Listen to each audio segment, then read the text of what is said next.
सभी लोग आ जाए।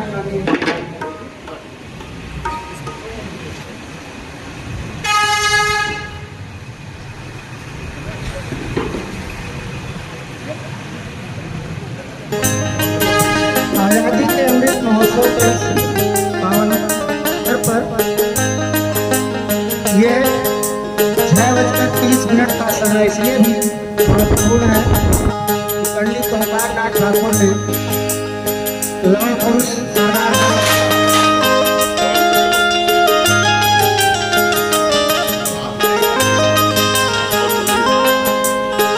वल्लभभाई पटेल के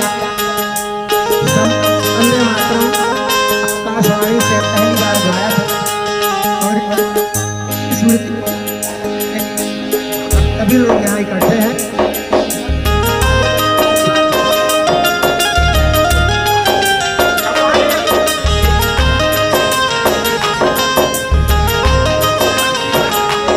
वंदे मातरम के लिए सभी लोग पूरा प्रतिबंध है।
सभी राष्ट्र प्रेमियों का हार्दिक अभिनंदन और इस आह्वान के साथ संपूर्ण परिवारों का गान होगा, संकल्प वाचन होगा और इसके बाद सभी लोग स्थान से जहाँ आपको ध्वजारोहण करना है वहाँ पहुँचेंगे। सभी राष्ट्र प्रेमियों का बहुत बहुत धन्यवाद।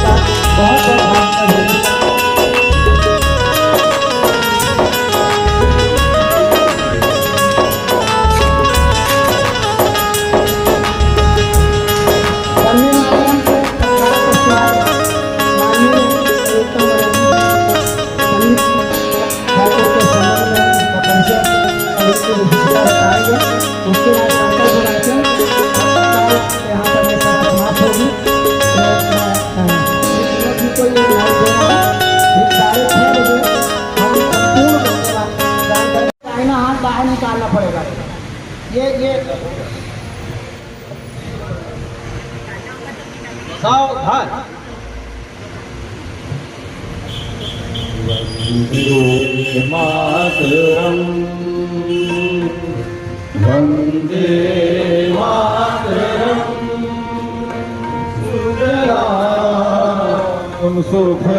सुफलाम मलयज शीतलाम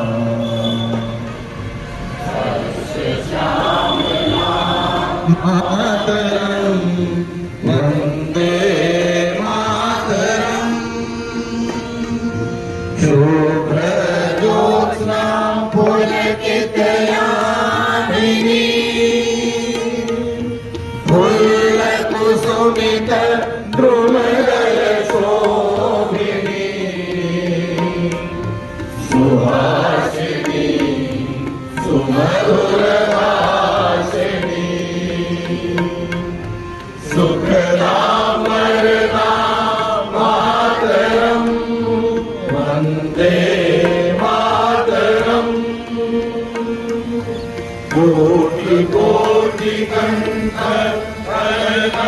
निनाद करारे कोटि कोटि हृदय करवाए अवला के बाहुबल धारिणी नमामि तारिणी कुदल वारिणी मातरम वंदे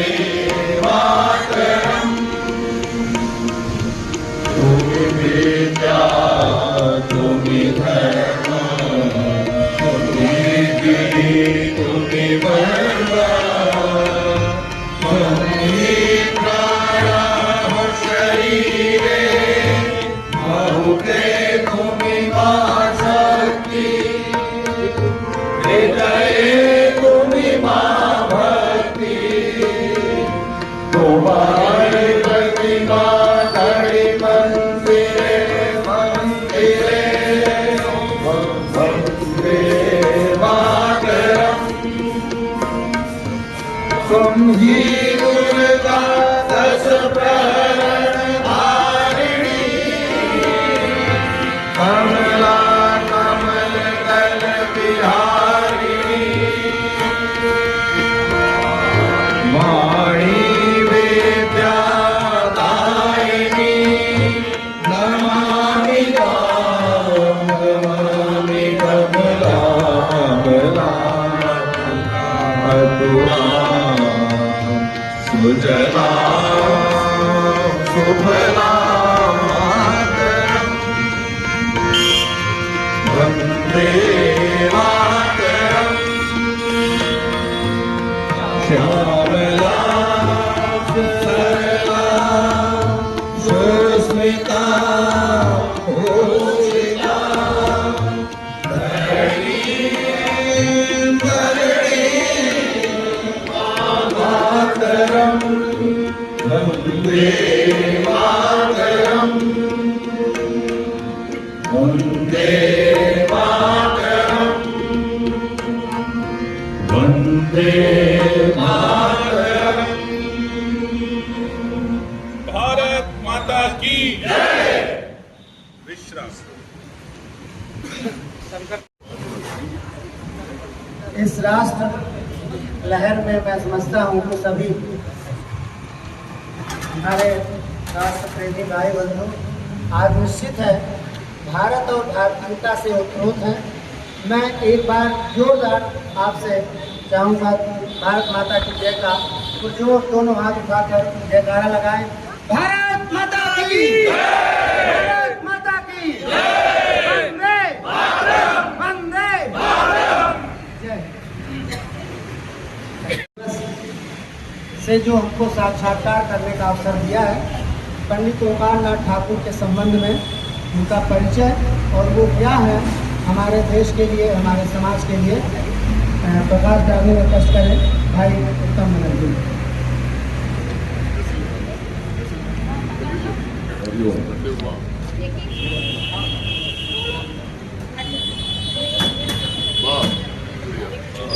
भारत माता की वंदे वंदे। आज सतना शहर में सतना के कोने कोने से आए हुए यहाँ पर उपस्थित मेरे प्यारे देशभक्त साथियों एवं मातृशक्तियों, आज स्वतंत्रता का अमृत महोत्सव का दिन है। हम सबके लिए यह बहुत ही गौरव का समय है। पिछले एक वर्ष से पूरे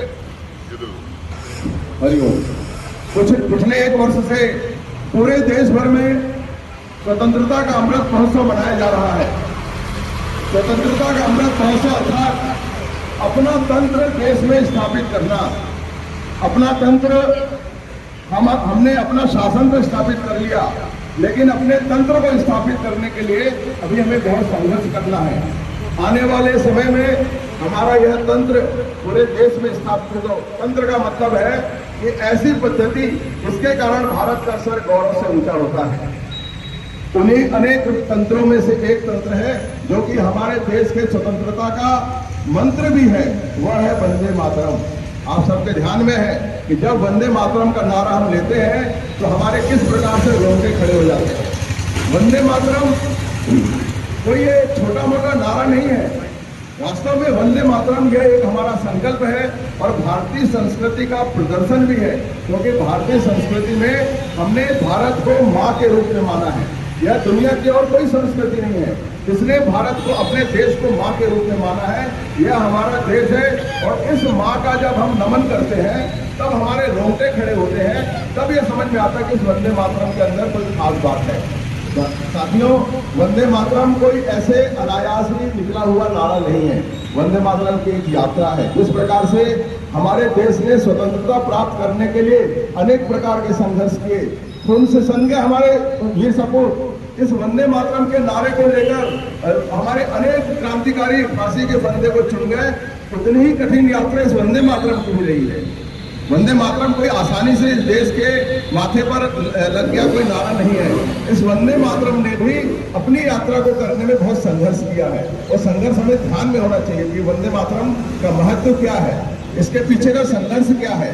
तो आप सबके ध्यान में होगा कि वंदे मातरम के रचयिता बंकिम चंद्र चटर्जी जी, जो कि बहुत अच्छे राष्ट्र कवि थे, उन्होंने अनेक प्रकार के राष्ट्रीय गीत लिखे। 15 सितंबर 1875 के दिन जिस समय उन्होंने एक गीत लिखकर बड़ा संतोष से वो बैठे और उसको पूर्णतः पढ़ रहे थे उस गीत को। जब वो उस गीत को पढ़ रहे थे तभी अचानक जो है बंग समाज करके एक पत्रिका थी जिसके वो संपादक थे, उसके जो मैनेजर थे, व्यवस्थापक, वो अचानक हड़बड़ी में आए और कहे बंकिम दा अभी थोड़ा सा पत्रिका में एक छोटी सी जगह रह गई है, तो उसको पूरा करने के लिए कोई एक छोटा सा आलेख दे दीजिए, कुछ भी दे दीजिए। ये बात कर ही रहते, फिर देखा उन्होंने कागज रखा था, उसमें गीत लिखा हुआ था, उन्होंने उठाया और गीत पढ़े, अरे बड़े तो बहुत अच्छा गीत है, इसको लगा देते हैं। अरे बोले ये गीत, ये जो मैंने लिखा है, ये पत्रिका का स्पेस भरने के लिए नहीं लिखा है, यह तो वह गीत है जो आने वाले समय में राष्ट्र के माथे पर जो है ज्वाजल्यमान होकर चमकने वाला गीत है, इसलिए यह गीत कहीं भी उपयोग नहीं हो सकता। ऐसे करके बंकिम चंद्र जी ने उस गीत को अपने ड्रॉ कर दिया। वह गीत और कोई नहीं था, वह गीत यही वंदे मातरम था। जितना पद हमने पूरा पढ़ा है, हमारे समाज में बहुत से लोगों को ये पूरा वंदे मातरम बहुत कम सुनने में आया होगा, क्योंकि यही वंदे मातरम के साथ जो अनेक प्रकार के छल हुए, उसमें से एक छल यह भी है कि आज हम वंदे मातरम को पूरा गा नहीं पाते हैं। तो उस वंदे मातरम को जो उन्होंने अपने पास रख लिया था, आने वाले समय में उन्होंने एक उपन्यास लिखा आनंद मठ। उस आनंद मठ में उन्होंने उस वंदे मातरम को स्थान दिया, और वो आनंद मठ में पहली बार समाज के सामने प्रकाशन के रूप में आनंद मठ में यह गीत आया। लेकिन क्या वंदे मातरम यहीं से स्थापित हो गया? नहीं। ये वंदे मातरम जब लिखा गया था तो उस समय के जो कवि लोग होते थे, जो आजकल तो बहुत परंपरा कम हो गई है, लेकिन पहले समालोचना होती थी। समालोचना यानी कोई भी जो रचना लिखी जाती थी उसके बारे में वो बात करते थे। तो उनके जो उस समय तत्कालीन कवि थे वो कहे कि भाई ये तो कविता तो बड़ी क्लिष्ट है, इसमें जो भुजाई धुन थरथर वाले है ना, और इस प्रकार का तो बड़ी क्लिष्ट है, तो बोले ये बहुत पॉपुलर नहीं होगी।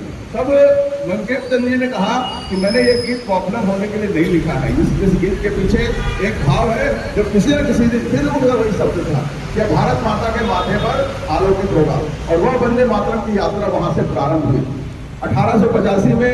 आप सबको पता है कि AOU ने जो है और एक संगठन की स्थापना की जिसका नाम बाद में कांग्रेस, भारतीय राष्ट्रीय कांग्रेस बढ़ा।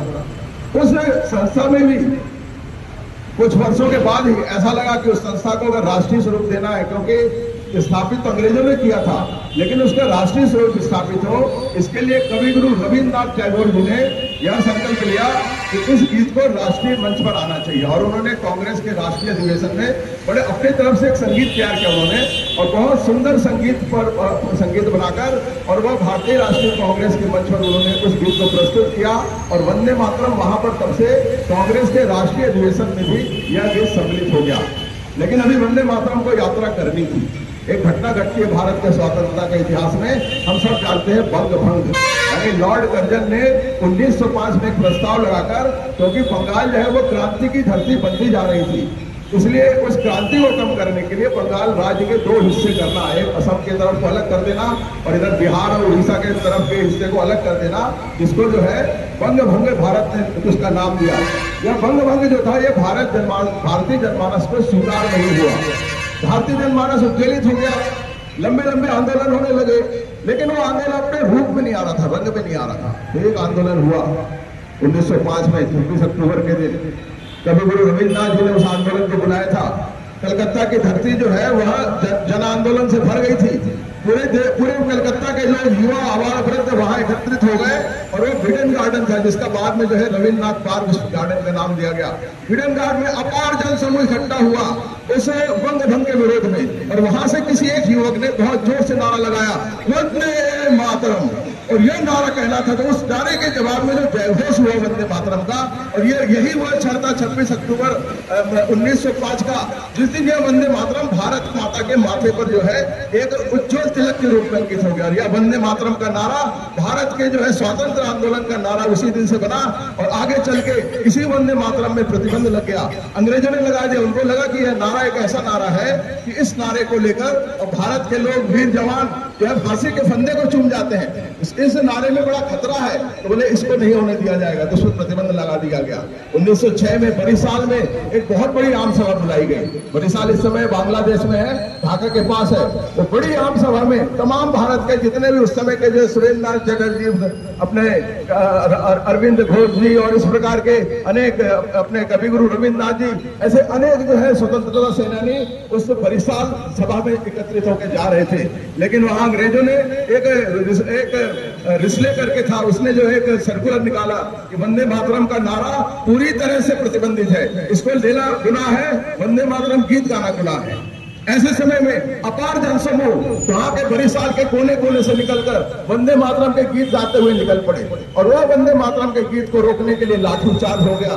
मैंने जितने महापुरुषों के नाम लिए वो सब रक्त रंजित हो गए। इस वंदे मातरम के माथे पर वो रक्त भी लगा हुआ। इस वंदे मातरम के नारे को लेते हुए हमारे बड़े बड़े स्वतंत्रता सेनानियों ने अपनी जान की बाजी लगाई है। यह भी वो घटना थी जिसके कारण वंदे मातरम भारत के माथे पर स्थापित हुआ। लेकिन वंदे मातरम की यात्रा इतनी सरल नहीं थी। भारत के माथे पर तो स्थापित हो गया था, लेकिन अंग्रेजों ने मुस्लिम लीग के रूप में एक ऐसे संस्था को जन्म दे दिया था जिसको भारतीय मान्यताओं को दूषित करते हुए और भारत को विभाजन की तरफ ले जाए। इसके लिए वंदे मातरम का विरोध प्रारंभ हो गया। मुस्लिम समाज के जो तथाकथित नेता थे, पूरा मुस्लिम समाज नहीं था, तो कुछ तथाकथित नेता थे जिन्होंने वंदे मातरम गीत का विरोध शुरू कर दिया कि बोले इसमें जो है मूर्ति पूजा की बू आती है, इस गीत को पूरा नहीं गाना चाहिए। और ऐसा एक घटना घटती है 1921 के काकीनाडा अधिवेशन में, जिस समय वही उसी परंपरा अनुसार वंदे मातरम गायन गाने के लिए पंडित पुलस्कर जी खड़े हुए। पंडित पुलस्कर जी खड़े हुए तो वहां के जो मोहम्मद अली उस समय कांग्रेस के और अध्यक्ष से जो अध्यक्ष की आसंदी पर बैठे थे, उन्होंने आपत्ति जता दी कि वंदे मातरम कांग्रेस के मंच से नहीं गाया जा सकता। क्यों नहीं गाया जा सकता भाई? क्योंकि बोले इसे मूर्ति पूजा की बू आती है। और लोग उस समय कांग्रेस के नेता सब चुप खड़े रह गए। लेकिन पंडित पुलस्कर जी बड़े धवल दाढ़ी के थे, बड़े बड़े केस सफेद रंग के, और एक के लगता था कि जैसे कोई देदीप्यमान कोई जो है महापुरुष खड़ा हुआ है। उन्होंने कहा कि मैंने तो इस वंदे मातरम को गाने के लिए संकल्प लिया है और इस मंच पे मैं इसीलिए उपस्थित हूँ और मैं ये संपूर्ण वंदे मातरम गाऊंगा। इस पर जिस किसी को आपत्ति हो वो कृपया मंच से उतर जाए। मोहम्मद अली उतर गए मंच से, उनको आपत्ति थी, लेकिन वंदे मातरम को पूरा गायन हुआ। वंदे मातरम का जब पूरा गायन होता है उस सभा में वंदे मातरम की गूंज हो जाती है। लेकिन दुर्भाग्य है कि उस वंदे मातरम को स्थापित करने में उसी जो है कांग्रेस ने आगे चल के उस वंदे मातरम को आधा कर दिया, छोटा कर दिया, जिसमें मातृ वंदना की बू ना आए, इसलिए छोटा कर दिया। लेकिन कुछ जिद्दी लोग थे जिन्होंने कहा था कि नहीं, वंदे मातरम, पूर्ण वंदे मातरम भारत माता की माथा पर जो स्थापित रहेगा। यही जो है हमारे पंडित पुलस्कर जी के जो परम शिष्य थे, क्योंकि बड़े संगीतकार थे पुलस्कर जी। अब जब जानते हैं संगीत के विधा के लोग यहाँ हैं कि वो जो संगीत का एक घराना होता है, उस घराने में जो शिष्य होते हैं उनकी परंपरा को आगे बढ़ाते हैं। उनके परम शिष्य थे पंडित ओंकार नाथ ठाकुर जी, और ऐसे अनेक ऐसे राष्ट्रभक्त थे जो उनके शिष्य थे। उन्होंने संकल्प लिया था कि हम अपने वंदे मातरम को, जो हमारे गुरु जी का जो है जयनाम था, उसको हम कटने नहीं देंगे, फटने नहीं देंगे, छोटा नहीं होने देंगे। और उन्होंने पूरे भारतवर्ष में संपूर्ण वंदे मातरम के गायन के, क्योंकि अच्छे गीतकार थे, जहां कहीं भी उनको बुलाया जाता था तो कहते थे कि मैं संपूर्ण वंदे मातरम गाऊंगा तभी बाकी गीत गाऊंगा। और इस प्रकार से भारत के माथे पर वह वंदे मातरम जो है हमेशा जो है एक उज्जवल धवल की तरह लहराता रहा। और इस वंदे मातरम को जो जिस समय हमारा देश आजाद हुआ, हमारे सरदार वल्लभ भाई पटेल जी, हम सब जानते हैं किस प्रकार से राष्ट्र को एक करने में उनकी भूमिका रही। उनको ये पता था कि इस देश में वंदे मातरम यदि पूर्ण रूप से होगा तभी भारत अखंड होगा, जब तक हमारे मानबिंदु अखंड रहेंगे। और भारत को अखंड रखने का संकल्प इस पूर्ण वंदे मातरम के गाने में ही है, ये हम सब ध्यान में रखें। आधा वंदे मातरम गाने में भारत को अखंड रखने का संकल्प नहीं है। हमारे में से बहुत से लोगों ने आधे वंदे मातरम को स्वीकार कर लिया। वास्तव में यह हम भारत की खंडित भारत को स्वीकार करने जैसा है यदि हम आधा वंदे मातरम गाते हैं। तो पंडित ओंकार नाथ जी ने कहा, उस समय वो चेन्नई में थे, अब सरदार पटेल जी का संदेश गया उनके पास। उन्होंने कहा कि मैं चेन्नई, बोले नहीं आप आइए, आपको वंदे मातरम गाना है, राष्ट्र स्वतंत्र भारत की पहली रस्म के साथ आपको वंदे मातरम गाना है। उन्होंने कहा लेकिन एक शर्त है, मैं वंदे मातरम तो पूरा गाऊंगा। सरदार जी हंस के कहे, जी मुझे पता है, वंदे मातरम मुझे पूरा ही गवाना है, क्योंकि भारत के अखंडता का यह प्रतीक है पूर्ण वंदे मातरम। इसलिए पूर्ण वंदे मातरम गायन के लिए आपको भारत की आकाशवाणी के जो पहली प्रथम रस्म निकलेगी, आकाशवाणी से, जो स्वतंत्र भारत की आकाशवाणी से जो पहला गीत होगा वो वंदे मातरम होगा, और सुबह 6:30 बजे, और बड़े मधुर स्वर में उस समय तमाम रहते थे, बैठने की व्यवस्था होती थी, लेकिन पंडित ओंकारनाथ ठाकुर जी ने कहा नहीं, ये भारत माँ की वंदना है, मैं बैठ के नहीं कहूंगा। उन्हें खड़े होकर सस्वर सुमधुर ध्वनि में यही वंदे मातरम उन्होंने पूर्ण वंदे मातरम गाया, और वह दिन और आज का दिन भारत माता के माथे पर यह वंदे मातरम स्थापित है। एक प्रश्न उठता है कि वंदे मातरम फिर राष्ट्रगान क्यों नहीं है? राष्ट्रगान तो जनगण मन है। तो उसके पीछे भी अनेक कथा है। क्या हुआ कि जब विश्व के ऊपर जब ये राष्ट्रगान स्थापित करने की बात हुई, भारत का कौन सा होगा, तो सैनिक बैंड भी एक होता है कि ऐसा गान हो जो सैनिक बैंड पर बजाया जा सके।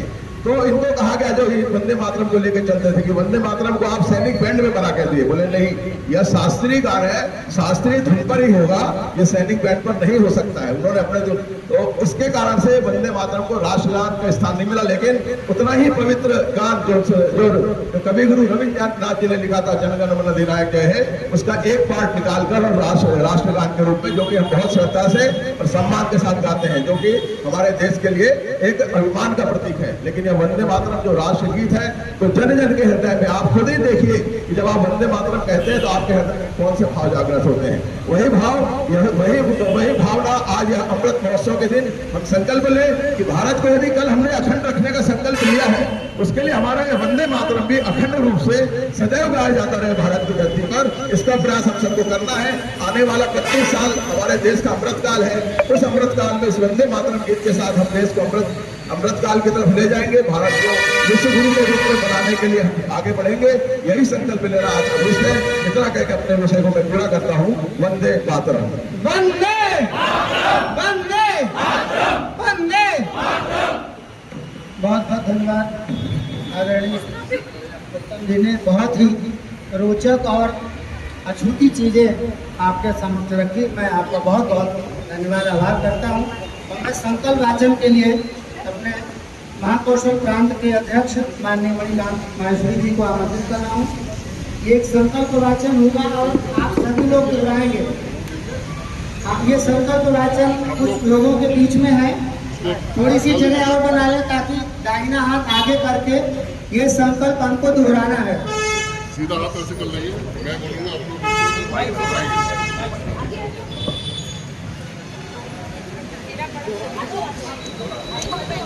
मैं बोल रहा हूँ, आप लोग सुनो। सभी लोग अपना दाहिना हाथ सामने करेंगे।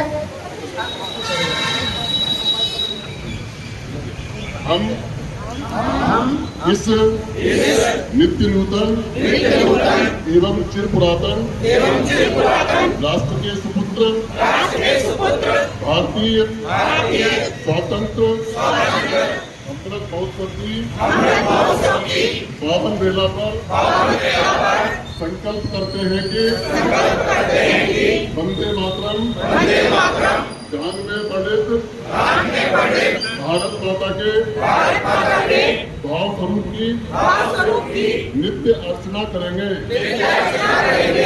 हम मातृभूमि के प्रति अपने सभी कर्तव्यों का श्रद्धापूर्वक निर्वहन करेंगे। स्वाधीनता की सुरक्षा और संविधान का सर्वोच्च सम्मान सदैव हमारी प्रतिबद्धता रहेगी। अनगिनत ज्ञात अज्ञात स्वतंत्र योद्धाओं के समर्पण एवं बलिदान से प्राप्त देश की स्वाधीनता को स्वतंत्रता के सही भावार्थ से पुष्ट करते हुए राष्ट्र को परम वैभव के शिखर पर प्रतिष्ठित करने के लिए हम सदैव कृत संकल्प रहेंगे। भारत माता की जय।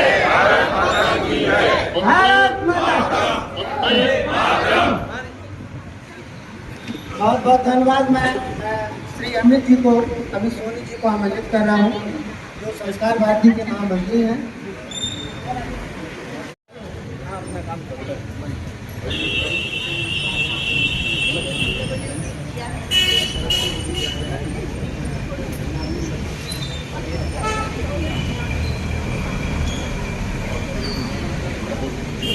हेलो हाँ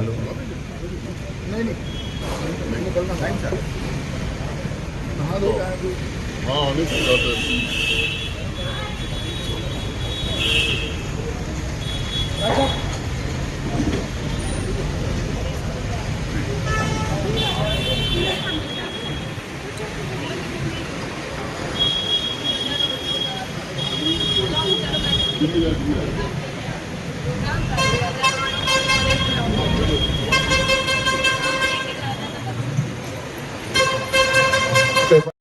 मणिकांत महेश्वरी जी एवं उत्तम भाई साहब, सरस्वती स्कूल से आए हुए सभी अध्यापकगण, महिला शक्ति एवं सभी संगठनों से आए हुए सभी व्यक्तियों का मैं आभार व्यक्त करता हूं कि आज सुबह इस वंदे मातरम गान में यहाँ पर एकत्रित हुए और अपनी भागीदारी दी। बहुत बहुत धन्यवाद। वंदे वंदे वंदे भारत माता की भारत माता की स्वतंत्रता दिवस स्वतंत्रता दिवस। बहुत बहुत धन्यवाद सभी का जिन्होंने प्रत्यक्ष अप्रत्यक्ष सहयोग किया।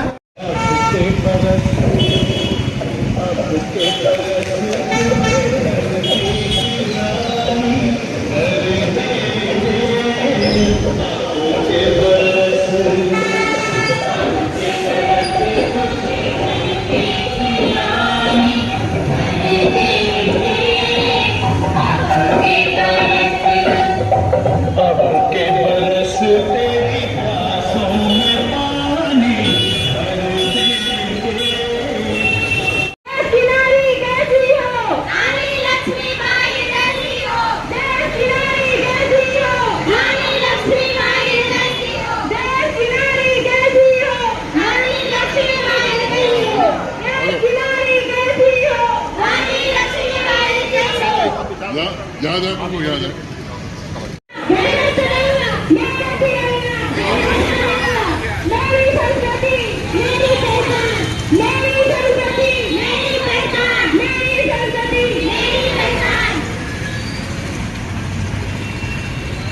जब छोड़ोगे पांच विकास तभी मिटेगा भ्रष्टाचार। जब छोड़ोगे पांच विकास तभी मिटेगा भ्रष्टाचार। बीड़ी सिगरेट पान सरा मानव जीवन करे खराब। बीड़ी सिगरेट पान सरा मानव जीवन करे खराब। वंदे मातरम वंदे मातरम वंदे मातरम वंदे मातरम वंदे मातरम। भारत माता की जय। भारत माता की जय। भारत माता की जय।